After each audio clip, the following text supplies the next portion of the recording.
بسم الله الرحمن الرحيم والحمد والثناء لرب العالمين وأفضل الصلاة والسلام على أشرف الأنبياء والمرسلين حبيب قلوبنا وشفيء ذنوبنا وطبيب نفوسنا أبي القاسم المصطفى محمد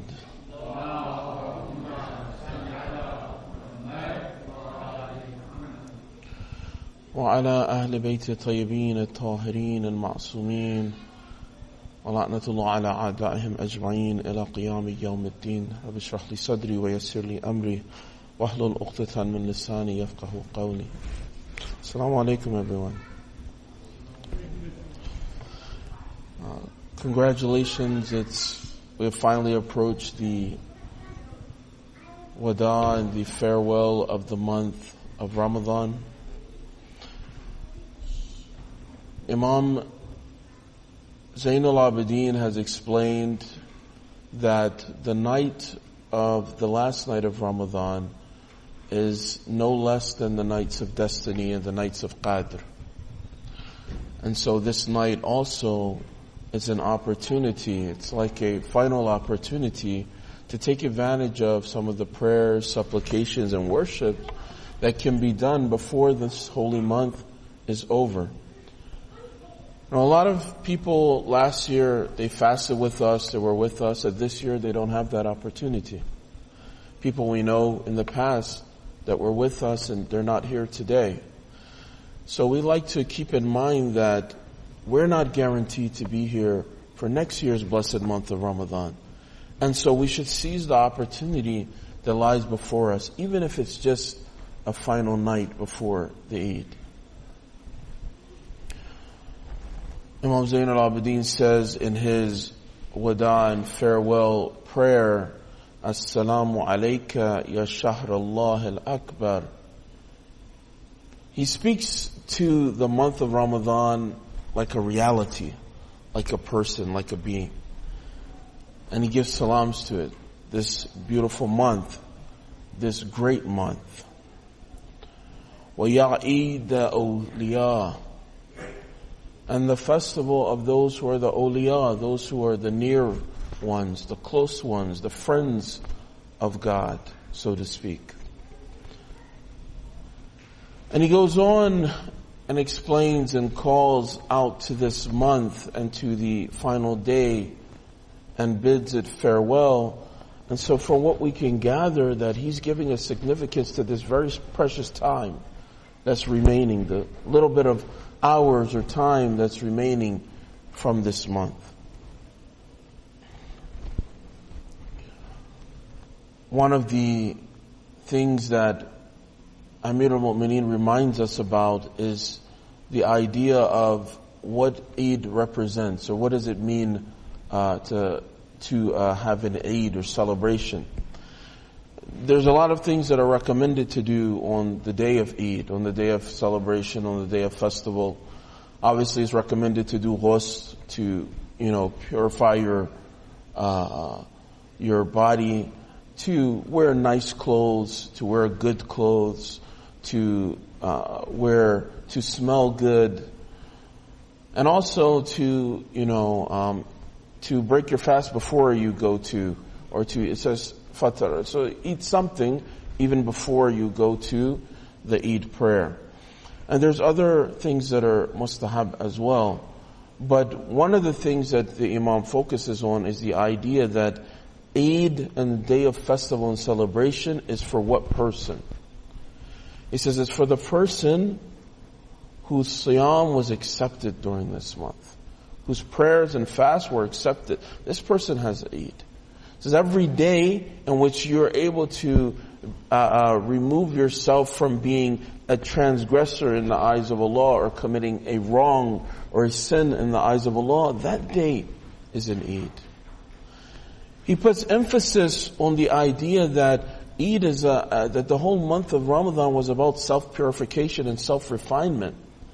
That every moment and every day that a person is successful in self-purification and self-refinement, that is a day of festival. That is a day for them to be happy. That is a day that they became and took a step being closer to God. Yes, there's an importance in the gathering and the festival of the day of Eid, but that doesn't mean that now it's Ramadan is over and if we had bad habits that we go back to them.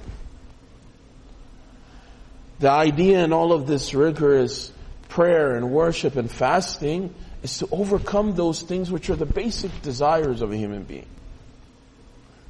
Human being has power when he's not completely submissive to his most basic desires.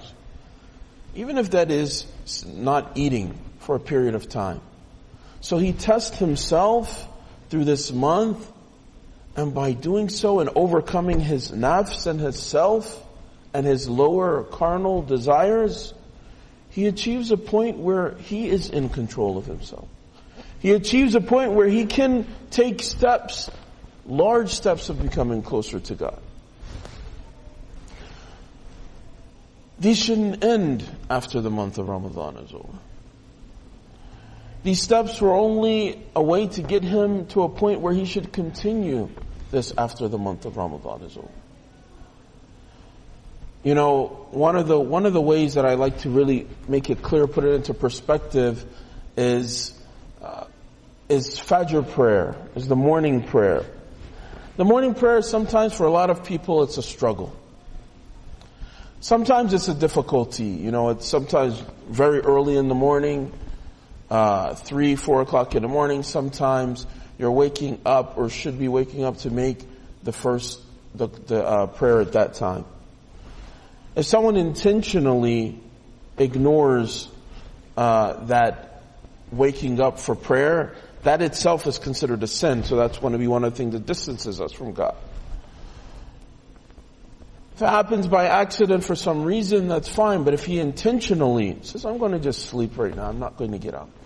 Or if he's negligent, if he doesn't try to he knows that he needs an alarm clock to get up, but he doesn't make the effort to set his alarm clock, then he's still liable if he's negligent. But when he does take the steps and he does wake up, he's doing the best he can to be close to God. We know that every single prayer, for example, has its own benefit.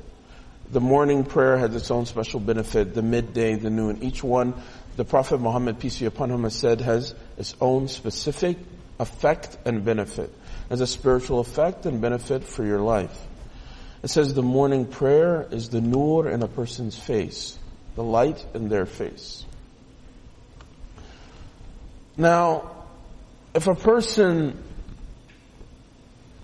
strived throughout the month of Ramadan to get up in the morning, or to get up even an hour before or much before the time for prayer, a lot of times this was motivated by the fact that they wanted to eat something before it was the time that they had needed to start their fast. So if a person looks and just examines, during the normal months of the year when I'm not fasting, do I have that same motivation to get up in the morning to make my morning prayers? Or am I just motivated by the idea that I might remain hungry if I miss the time for suhoor and the time to eat, in the morning?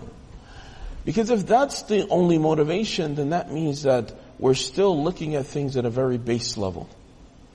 That our basic desire motivated us to get up in the morning still, even though it was during that month. Not that that's a bad thing if the person does it, but we have to use this as an exercise that we did, for example, 29 days, to be able to continue this after this month. That we do that, and there's no suhoor time, or there's no idea that I'm going to miss out, I can eat later, but I still get up and I pray because I want to do those things which bring me closer to Allah. It says that, for example, the noon prayer is the rizq of a person. This is a person's sustenance, their provision. It's very interesting. Wa alaikum assalam wa rahmatullah. It's most interesting when people do things like, for example, they don't pray the noon prayer, or they delay their noon prayer, or they make the qadha of their noon prayer because they're working.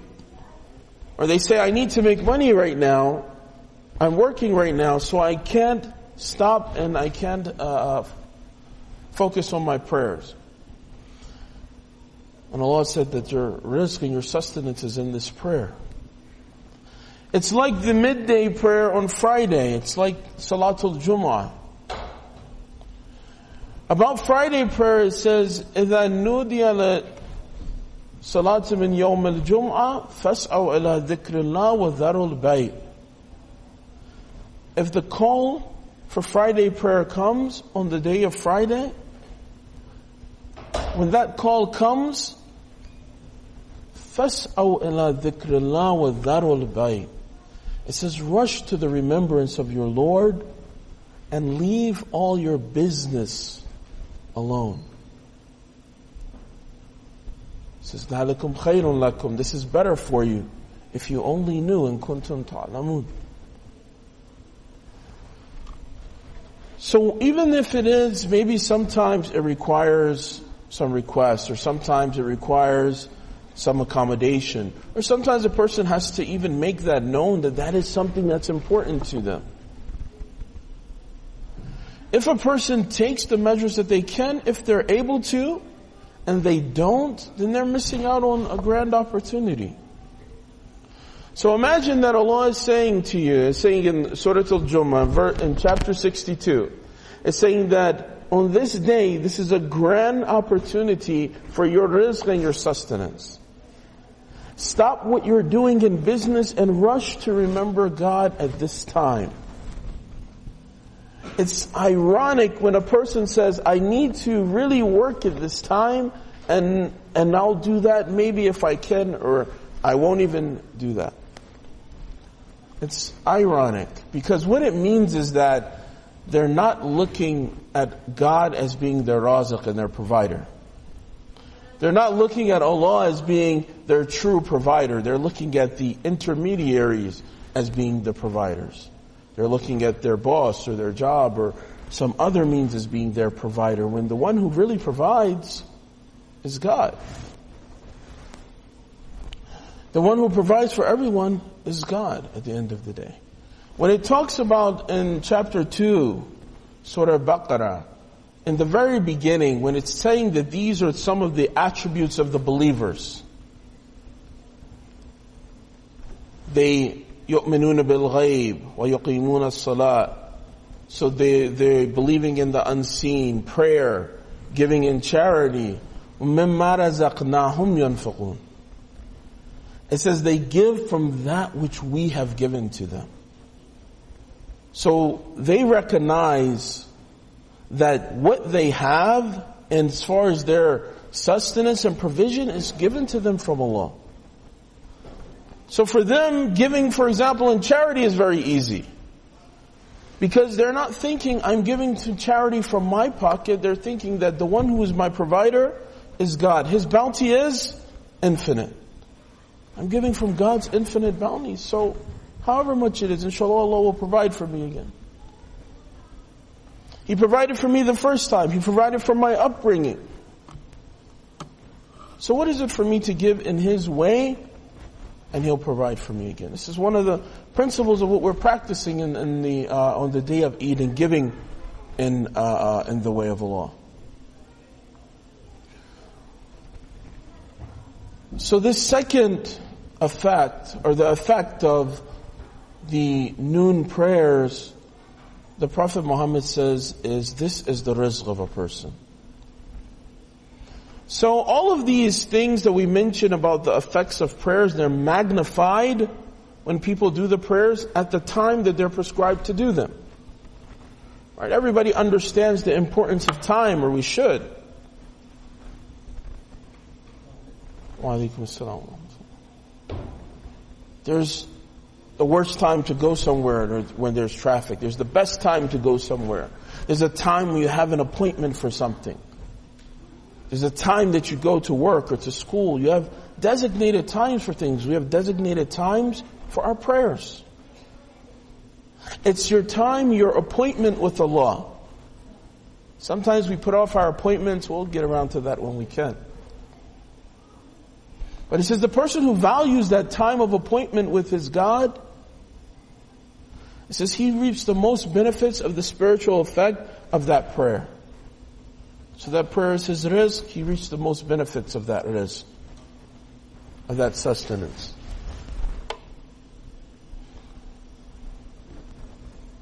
Another just side note that's interesting about, since we're mentioning about the midday prayers, is this verse that's mentioned in Surah Al-Jumu'ah. It's very interesting. This is one of the ideas behind the timelessness of the Quran. It's not something that speaks just to, it spoke to the people of Hijaz in that area of the desert 1400 years ago. It's things that throughout time you see that people, as knowledge caught up to, or science caught up to the level of the Quran, now certain things make more sense. When people weren't sure what the earth was round or not, in the Quran it was already mentioning about the round shapedness of the earth. And so on and so on, so many other, scientific facts. But it's interesting how, and it's speaking about Friday prayer, how it says to fas'au ila dhikrillah wa dharul bayt, to leave your business and what your negotiations and business and trade and work, and to rush to the remembrance of Allah. One of the reasons why, for me, this is especially interesting is because if you look in the Muslim world, Friday in almost every Muslim country is a holiday. Right? It's a day off, or things are closed at that time. But especially in the Western world, Friday, close of business, is the most important time. Friday is usually the busiest day of the week. Friday is the day before the weekend in most of the Western world.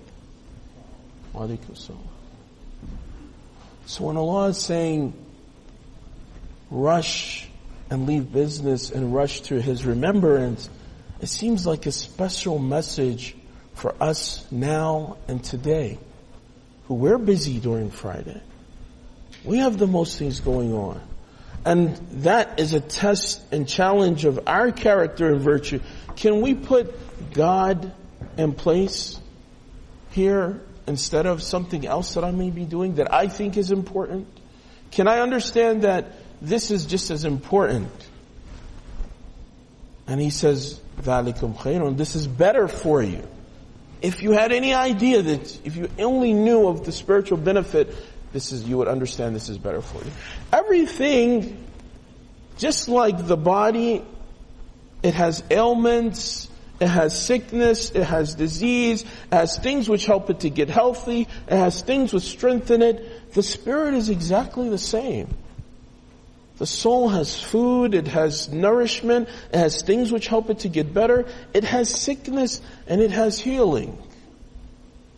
So spiritual effects are, whether we pay attention to them or not, they're right there. They affect us. We deal with them. The third thing for the third prayer, it says that this is your physical well-being. And praying the Asr prayer. And Maghrib prayer says this is the effect of having a good child. And the Isha prayer, it says the peace of mind that a person has. So each one, there's a lot of detail and discussion about those spiritual effects, but the main point is when they're done at the time that they should be done, this is how a person achieves the maximum benefit. Allama Tabatabai, he tremendous scholar. Till today, they're translating in Berkeley University. A group of translators are still working on his magnificent exegesis or interpretation of the Quran. Incredible work. Incredibly high philosophical level of work. But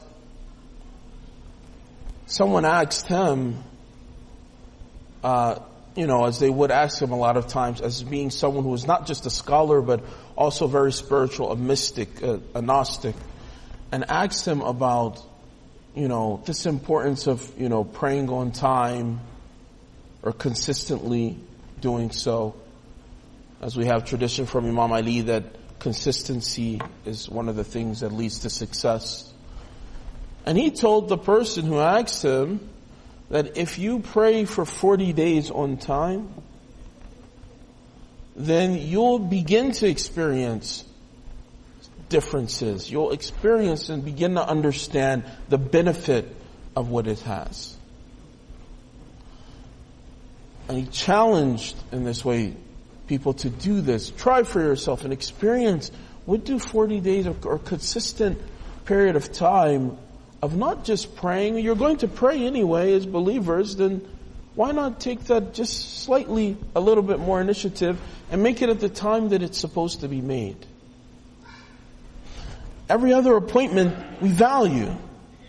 Doctor says to come at this time, we don't just show up whenever we want to show up. But the reality is it's the grace of God. Because He's so gracious, because He's so merciful, because He's so forgiving, because He's so kind, we come to the table whenever we want to. We show up for that appointment whenever we feel like it. And He welcomes us whenever we come.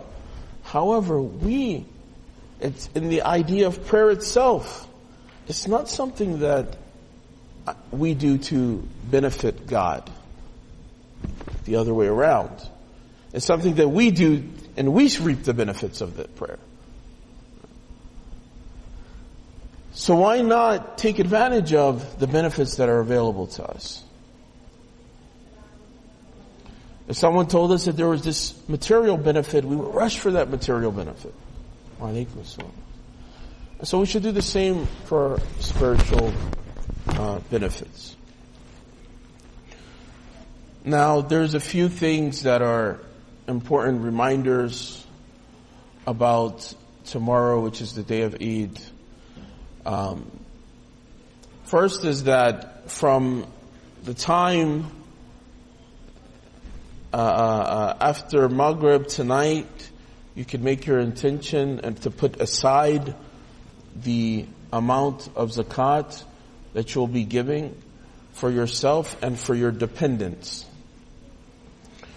So the person who's usually the breadwinner or head of household will give for themselves and for their dependents.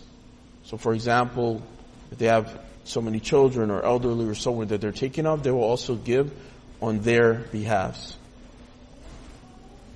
The person who is not a Sayyid, the person who's giving, he should give in the non-Sayyid box. I'm assuming there will be some box or something set up.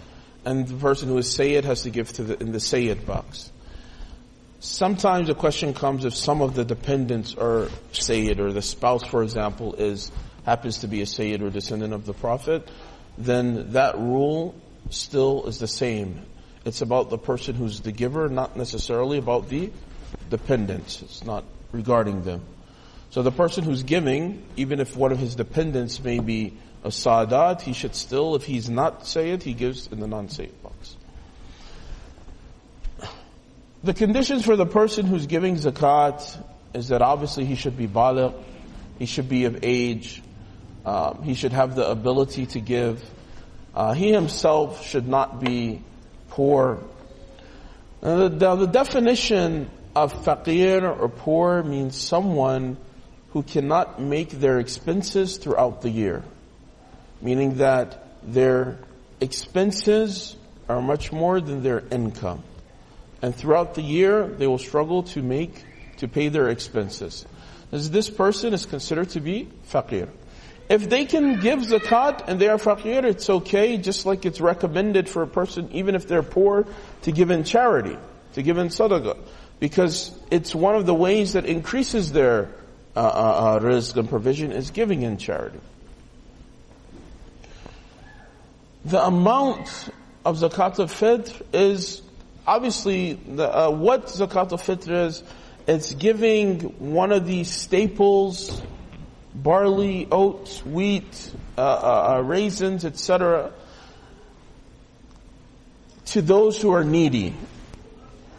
Usually, especially in this country, people give money in lieu of this simply because it's easier. The staples that people may eat sometimes may be a little bit different. So usually giving money is what happens in lieu of this. So it's the amount, the same amount would equal 3 kilos of this wheat or raisins or whatever it is. The equal amount of that in dollars they would give for each person in their household.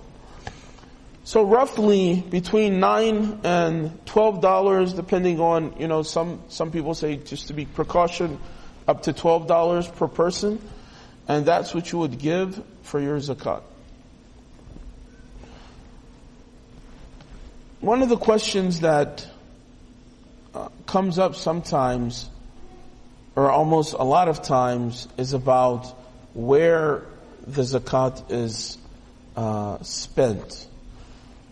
One of the important ideas about zakat al-fitr is that it's supposed to help immediately needy families or people who are local to that community, local to that area, local to that city.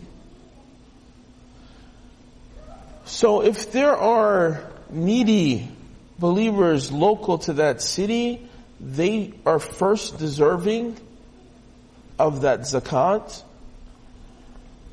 And only in the case where there were absolutely none found, or no Muslims at all found, then someone could send that to another city. Sometimes people, they ask, well, I want to send my zakat to, such and such a place. I want to send my zakat back home. You can send money back home whenever you like. That's completely fine. Call it charity, something else. But zakat al-fitr specifically, that becomes problematic. And almost without doubt, every community has people who are in need.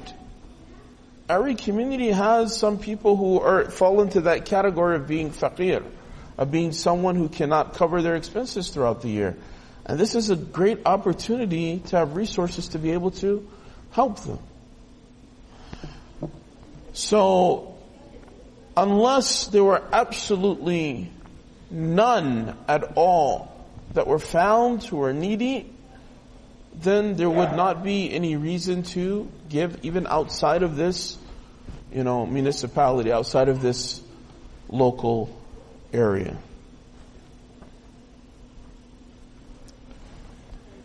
Yesterday, we have a few minutes. Yesterday I began a talk about understanding. I want to continue that talk, inshallah, if we have a few minutes. Please recite salawat.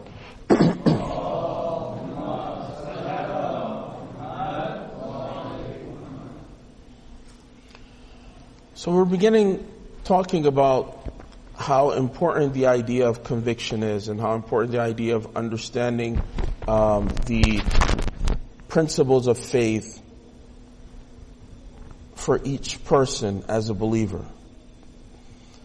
I think that's one of the most beautiful things about Islam, is that it's recommended, that it's encouraged, that it's necessary, that even for someone, for that next generation, there's not a kind of iman gene that's passed on from one parent to the child. It doesn't work like that.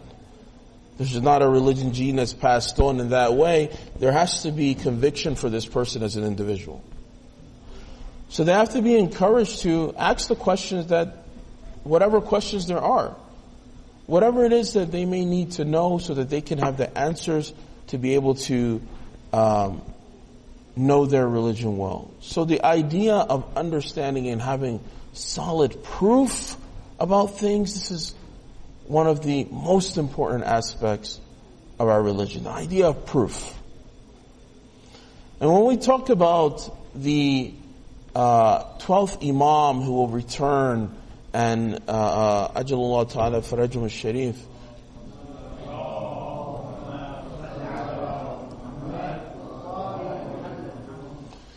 who will come and establish justice throughout the world alongside Prophet Isa, or Jesus, peace be upon him.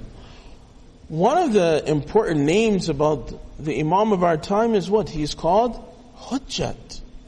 Right? He's the proof, God's proof on earth. Every Imam, every Prophet, when they came, every Prophet came with some way that people to know, some proof. For example, the miracles that they would perform, for people to know that they just weren't some average person. Walaikum salam. They had to do something which showed their difference, their ability, then so that people know that they weren't just another person.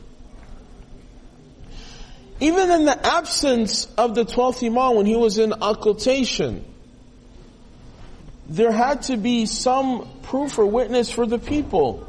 And those were in the representatives, the khas, specific representatives of the Imam, the 4 people, during that time of the minor occultation. When the major occultation or ghaibat began, then that representation became general representation. These are those people who have these characteristics. For example, the maraja. We look at all the other aspects of our religion, how much it refers to the idea of proof. It's really important. When you look at the Quran, for example, the longest verse of the Quran is about dain, right? Ayah 282 of Surah Baqarah, where it talks about if you loan money or take a loan, to have 2 witnesses, to write it down. So there's about proof and witnesses in this ayah. Even though someone may be borrowing money or taking a loan or something from a friend or family, it's recommending that you should have proof for this, to avoid all the problems that sometimes come up.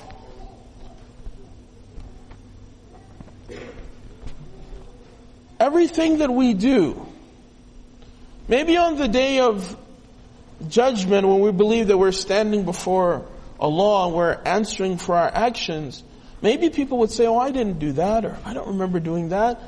So Allah has appointed those angels as witnesses. And that document will be proof that this shows exactly what you did, or this was what you said. So even though you're standing before God, God is showing you proof, even though He's God. You know, I gave the example of my family, my parents, and how proof for them was instrumental in their process of converting to Islam. So everything, including especially understanding and having that level of iman and faith, is requiring some level of proof about our religion. One of the things that, I would say, matters or issues we see that is prevalent all throughout this country, especially as the media portrays Islam. I think everybody who's ever watched Fox News or CNN or anything of the like probably says, oh no, Muslims are not like this. All of you have seen some kind of very distorted representation of what Islam is. And when you see this kind of distorted representation, you wish that people would go look for proof. Go ask a Muslim. Go sit with a Muslim themselves. Go read a book about Islam. Go ask a scholar, someone who's an expert on Islam. You would like them to come to their conclusions through thought, through proof, not through conjecture. And coming to conclusions through mere conjecture is usually not the best way to go about things in general. You know, one of the, I like to call it just a method of thinking. One of the important principles just in how to think is to understand that everything which is presented to you is not necessarily true, and every premise is not a correct premise. And if someone comes to a conclusion and the conclusion is wrong, usually it's because the beginning of it was wrong, the premise was wrong. So if someone presents to me that, for example, America is the greatest country in the world, as an American, I can't accept that premise. I look at that as being a completely false premise.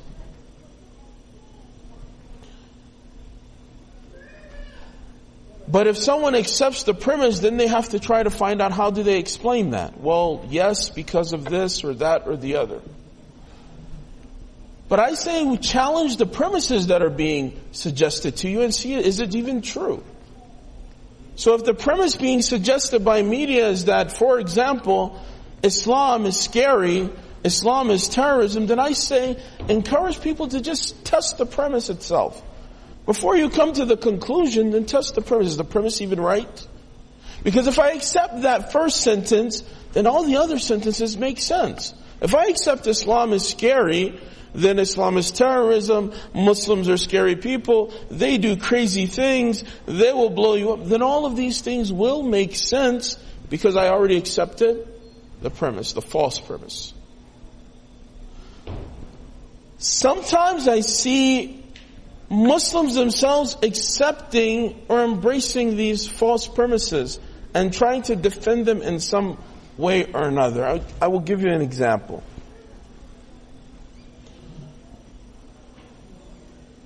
There's a lot of tragedies that have been happening, in the world.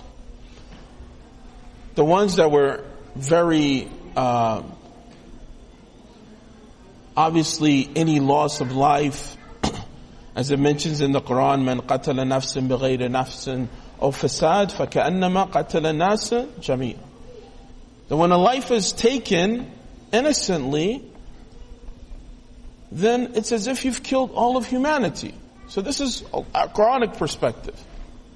So this is not the premise that's being suggested ever, in our media. So the reason why this is important is because how media affects the thought and the minds of the majority of the people, of the masses.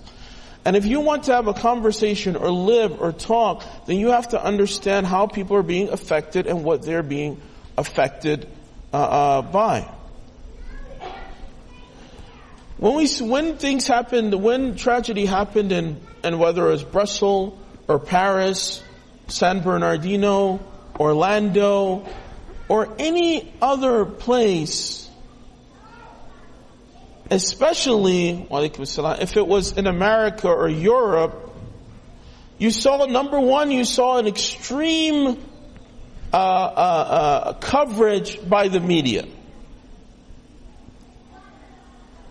And you saw people change their Facebook pages and pictures and change their flags and so on and so forth. You saw people very concerned about the great tragedies that did happen. Yes, they were tragic. And it kind of suggested that these tragedies were a result of Islam. And in many cases, you saw Muslims coming and doing the same thing, trying to defend, why is this happening? No, we're not like this, we did not do this, so on and so forth. But the reality is that that's a false premise. That has nothing to do with Islam at all. And that number one, tragedy is going to be tragic, especially when it happens anywhere. And so the same way that these places are covered, Iraq and Syria and these places should also be covered.